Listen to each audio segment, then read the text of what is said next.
Senator from the 4th. Thank you, Mr. President. Mr. President, in 1849, equal suffrage to colored persons. Equal suffrage to colored persons was approved by the voters on November 6 of 1849. And in 1866, the Supreme Court upheld Ezekiel Gillespie's right to vote. The senator from the 9th and the senator from the 1st and the outer ring lied to the people of Wisconsin again today. This is not a voter ID bill. This is voter suppression. It's voter disenfranchisement. This is voter confusion. This is voter restriction. This is voter discouragement bill. That's what it is. And why, you ask? Straight party ticket, nothing to do with ID. Fraud exists is what we've been told. The issues of the fraud that have existed in this state, not addressed in this bill. Felons voting, absentee ballots, and individuals double voting, they're not an ID solution. Change the days of the amount of time that you can reside, not an ID issue. No money for outreach or education, not an ID issue. Sign a polling list, not an ID issue. Lack of access to IDs in some areas of the state, especially rural areas, not an ID issue. Homelessness and temporary residency issues, not an ID issue. You know, I thank you, Mr. President, for calling on me so I can speak for the thousands of people that I represent, for the people in your district and the other districts who look like me, who will be disenfranchised. As only the second African-American woman to stand in this chamber, I'm ashamed that we don't follow the legacy of the people from 1849 or the legacy of the Supreme Court of 1866. 115 years ago yesterday, the United States Supreme Court issued a landmark decision, a decision that proved to be one of the worst decisions and the matter of policy ever delivered.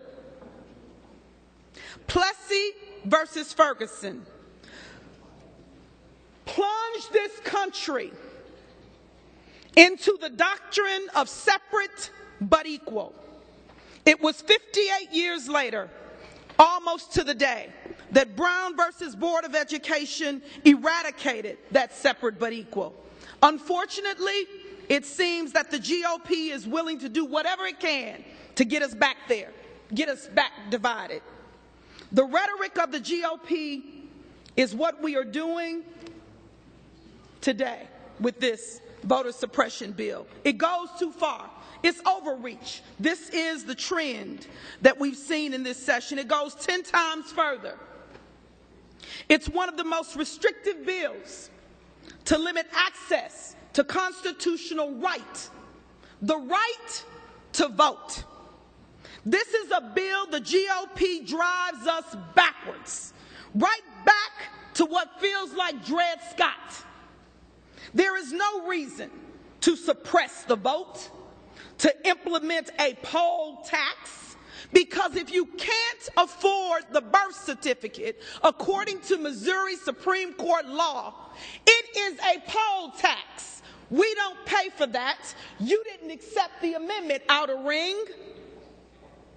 Where is the Abraham Lincolns of your party? The Teddy Roosevelts? Even the Martin Luther Kings? He would turn in his GOP card and rip it up and throw it in your face. Instead, we are left with the Hardings, the Joe McCarthy, the Nixons, the Bushes. Today, the GOP is going to do everything it can to manipulate and predetermine the results of elections. That's the goal of this bill. Tell the truth to the people. I rise up bill after bill committee after committee, say, quit lying, just tell the truth. Call a spade, a duck. Be honest. Say it. You just want to limit people's ability to vote. You want to put them through hurdles. This isn't an ID bill. It goes too far. If you can't win fair, you want to change the rules. Like today. Never 1 hour to vote on a precedent from 1849. Wow. Your progressive father, Bob LaFollette, is rolling in his grave. People and their rights are being set aside to keep politics and power to you, the outer ring. Stalwart Republicans are back, and we have seen this whole session that you will bend over backwards for the corporate world. You'll break the law to get it done if you need to. Keep the power in the ruling business class. But to hell with the values that need working people of Wisconsin to be a part. To hell with the Constitution and the rights of the people. Today you have one last opportunity. Don't be the party that endorses this bill. Show your leadership. The Constitution should prevail. I have to believe it will prevail ultimately. The rights of man will prevail. The senator from the 6th said it best. We will prevail. Now or later, we will prevail. You will lose this argument in time as the people learn what's really in this bill. With the small budget repair bill, we left and they learned.